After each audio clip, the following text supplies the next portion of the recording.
Hello students, I am Shivam Saxena and you are watching SLV Study Hub. Today we will study about electrochemistry chapter, molar conductivity, conductance and cell constant. Let's start.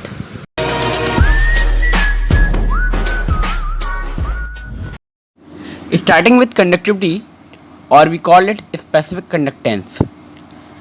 तो conductivity से शुरू करते हैं.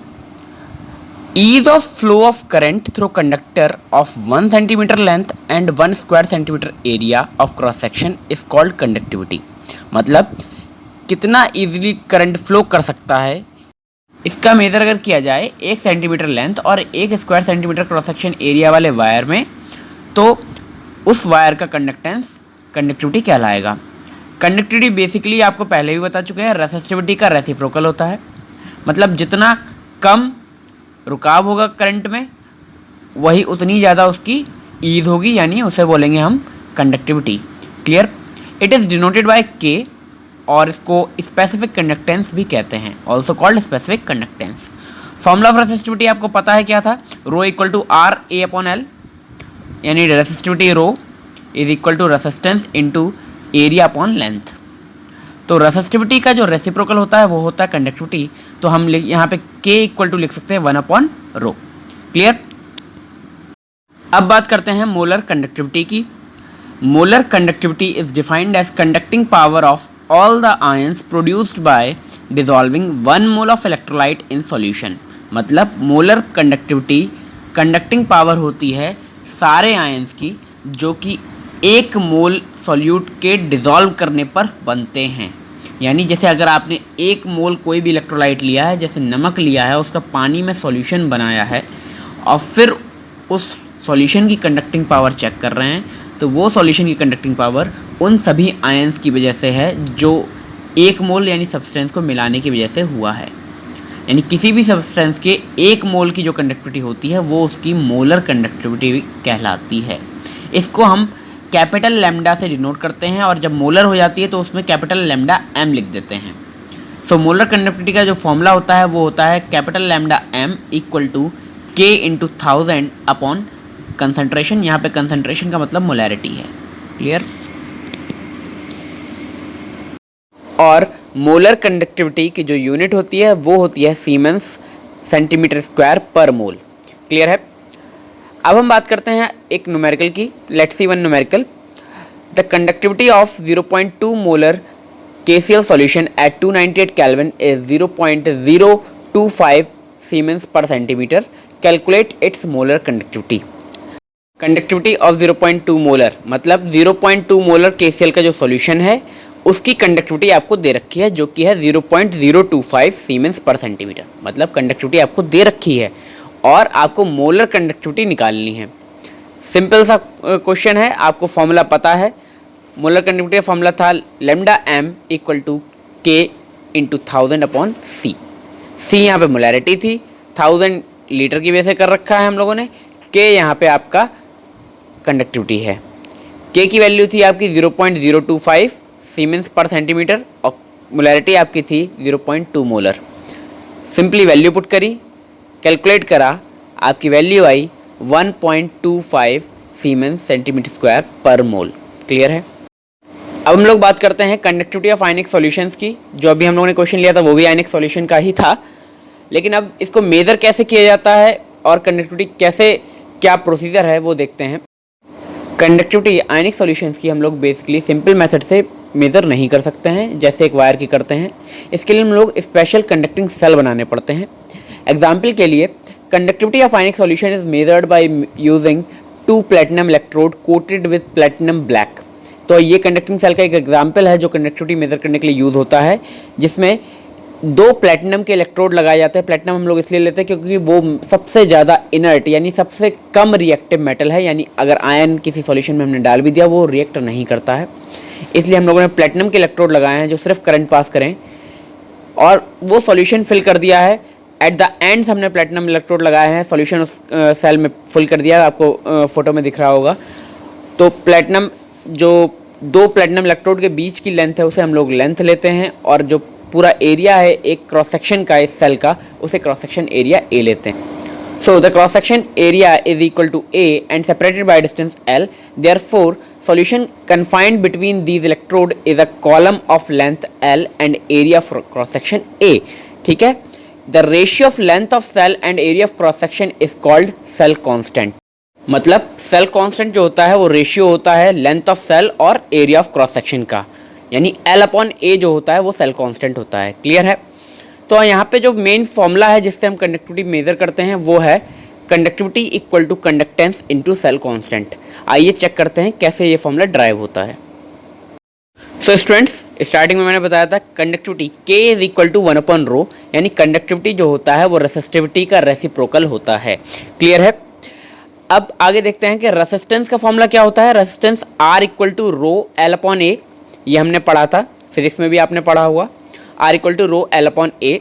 अब रो की value निकालेंगे हम यहाँ से तो आएगी rho equal to R A upon L, यानी रेसिस्टिविटी की वैल्यू आई R A अपॉन L.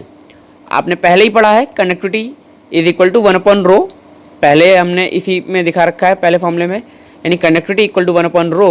तो यहाँ पे रो की वैल्यू पुट करी, कंडक्टिविटी K इक्वल टू आ गया 1 upon R L upon A. Clear.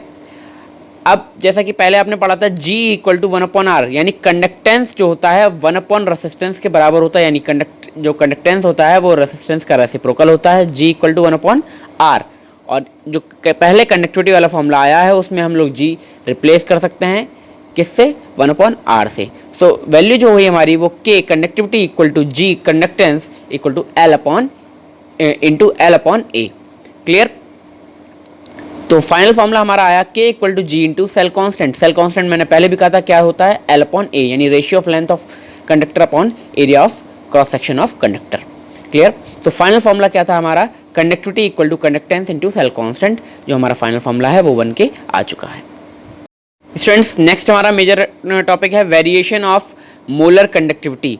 ये एक इंपॉर्टेंट टॉपिक है क्योंकि इस पे बोर्ड में क्वेश्चन आया हुआ है कि मोलर कंडक्टिविटी कैसे वेरी होती है. मैं आपको पहले क्वेश्चन बता देता हूँ कि मोलर कंडक्टिविटी स्ट्रॉन्ग इलेक्ट्रोलाइट और वीक इलेक्ट्रोलाइट में कैसे वेरी होती है और किस में ज़्यादा वेरिएशन होगा, स्ट्रॉन्ग इलेक्ट्रोलाइट में या वीक इलेक्ट्रोलाइट में. सो इसमें स्टूडेंट्स काफ़ी मिस्टेक कर देते हैं. लेट्स सी.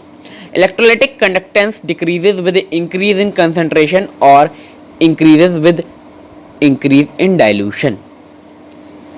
मतलब जो कंडक्टेंस है इलेक्ट्रोलाइटिक वो डिक्रीज करता है कंसंट्रेशन के बढ़ने के साथ. जैसे जैसे कंसंट्रेशन आप बढ़ाएंगे कंडक्टेंस घटता है. इंक्रीज करता है विद इंक्रीज इन डाइल्यूशन, जितना ज़्यादा डाइल्यूट करेंगे उतना ज़्यादा इंक्रीज करेगा. Clear. Upon dilution specific conductance और conductivity decreases while molar conductivity increases.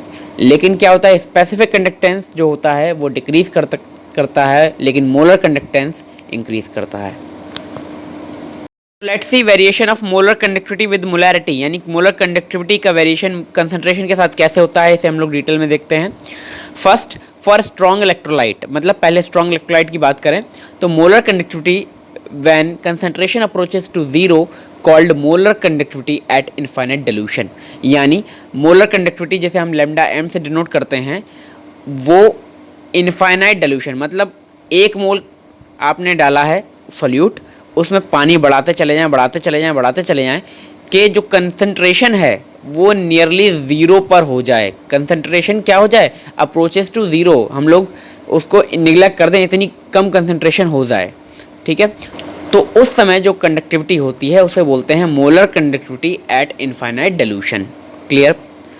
For strong electrolyte variation in molar conductivity is between 4 to 10%. मतलब स्ट्रॉन्ग इलेक्ट्रोलाइट के लिए जो मोलर कंडक्टिविटी का वेरिएशन होता है वो सिर्फ 4 से 10% के बीच में होता है. इसकी एक इक्वेशन दी थी डीबे और हकल, 2 साइंटिस्ट थे, उन्होंने lambda m equal to lambda naught m minus A C की पावर हाफ. यहाँ पे लैम्डा m है molar conductivity, lambda naught m है आपका molar conductivity at infinite dilution, minus a आपका कांस्टेंट है और c आपकी कंसंट्रेशन है. Clear.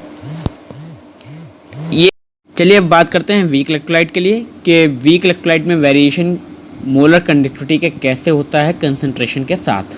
Clear. Weak electrolytes dissociates to much lesser extent than strong ones. ये तो आप जानते हैं कि स्ट्रॉन्ग इलेक्ट्रोलाइट वो होता है जो पानी में डालते ही कम्प्लीटली डिसोसिएट हो जाता है, 90%, 99% या 91% ऐसे वो डिसोसिएट होता है। जबकि वीक इलेक्ट्रोलाइट की बात करें वो कम डिसोसिएट होता है, यानी 60% हो सकता है, 40% हो सकता है, 50% हो सकता है, 70 हो सकता है, लेकिन 90 या बहुत ज़्यादा डिसोसिएट नहीं होता है वीक इलेक्ट्रोलाइट। क्लियर है? तो जैसे ही हम उसमें वाटर बढ़ाते हैं तो उसका डिसोसिएशन बढ़ता है, और जैसे जैसे डिसोसिएशन बढ़ता है उसकी मोलर कंडक्टिविटी इंक्रीज होना शुरू हो जाती है। मतलब इनिशियली जो मोलर कंडक्टिविटी रहती है वीक इलेक्ट्रोलाइट की वो बहुत कम रहती है, लेस रहती है, but with decrease in concentration molar conductivity increases. लेकिन जैसे जैसे हम उसकी कंसंट्रेशन डिक्रीज करते हैं, यानी इनफाइनाइट डिल्यूशन की तरफ जैसे अप्रोच करते हैं, पानी बढ़ाते जाते हैं, वैसे उसकी कंडक्टिविटी एकदम से इंक्रीज करना शुरू हो जाती है। यानी यहाँ पे जो इससे पहले हमने इक्वेशन बताई थी वो लीनियर इक्वेशन थी, यानी स्ट्रॉन्ग इलेक्ट्रोलाइट जो मूव वेरी करते हैं वो एक लीनियर इक्वेशन के थ्रू करते हैं, और जो वीक इलेक्ट्रोलाइट करते हैं वो एक पॉलीट्रॉपिक या फिर क्वाड्रेटिक इक्वेशन के थ्रू वेरी करते हैं। Let's see the variation of molar conductivity of a strong and weak electrolyte with concentration by graphs। अब ग्राफ के थ्रू देखते हैं। तो पहला ग्राफ जो मैंने यहाँ दिखाया है वो है स्ट्रॉन्ग इलेक्ट्रोलाइट का, जैसे HCl हो गया, KCl हो गया। यहाँ एक तरफ y एक्सिस पे हमने मोलर कंडक्टिविटी ले ली है और x एक्सिस पे हमने कंसंट्रेशन ले ली है। तो देखिए ये दोनों लीनियरली वेरी कर रहे हैं, एक लीनियर लाइन की इक्वेशन की तरह वेरी कर रहे हैं। तो अगर कंसंट्रेशन हम थोड़ी घटा रहे हैं तो यहाँ पे वेरिएशन कम हो रहा है। सिमिलरली अगर हम वीक इलेक्ट्रोलाइट का ग्राफ देखें, वही y पे हमने मोलर कंडक्टिविटी ले ली है और x एक्सिस पे हमने कंसंट्रेशन ली है। तो यहाँ पे जो वेरिएशन हो रहा है कंसंट्रेशन के साथ वीक इलेक्ट्रोलाइट का, वो सडन हो रहा है, बहुत तेज़ी से घट रहा है। यानी जैसे हम कंसंट्रेशन घटाते हैं वैसे वैसे कंडक्टिविटी बहुत ज़्यादा इंक्रीज़ करती है, और कंसंट्रेशन बढ़ाते हैं तो कंडक्टिविटी डिक्रीज़ करती है। क्लियर है? इन दोनों को अगर दोनों ग्राफ्स को कंबाइंडली देखें तो वेरिएशन किस में ज़्यादा हो रहा है? वेरिएशन ज़्यादा हो रहा है वीक इलेक्ट्रोलाइट में।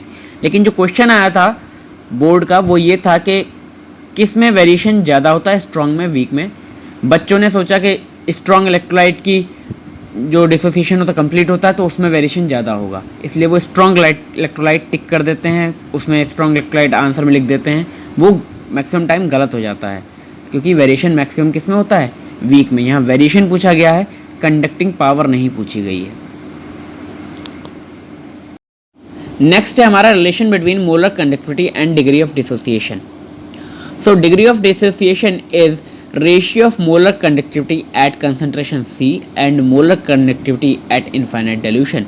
मतलब डिग्री ऑफ डिसोसिएशन होता है कि कितना ज़्यादा कोई इलेक्ट्रोलाइट डिसोसिएट हो रहा है, वो होता है रेशियो किसका? Molar conductivity at concentration C, मतलब C यानी कोई भी कंसंट्रेशन है उस समय मोलर कंडक्टिविटी क्या है, और जो मोलर कंडक्टिविटी इनफाइनाइट डिल्यूशन पे उसी सॉल्यूशन की होती है, उन दोनों का रेशियो निकाल दिया जाए तो डिग्री ऑफ डिसोसिएशन आ जाएगा।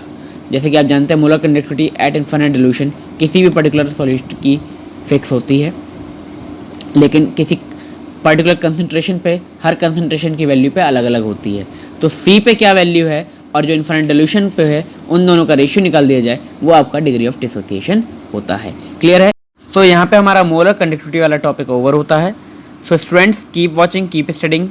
और अगर आपको मेरे चैनल की वीडियोस पसंद आई हो तो लाइक करें, सब्सक्राइब करें और कमेंट जरूर करें। और कोई डाउट हो तो कमेंट सेक्शन में लिखना ना भूलें।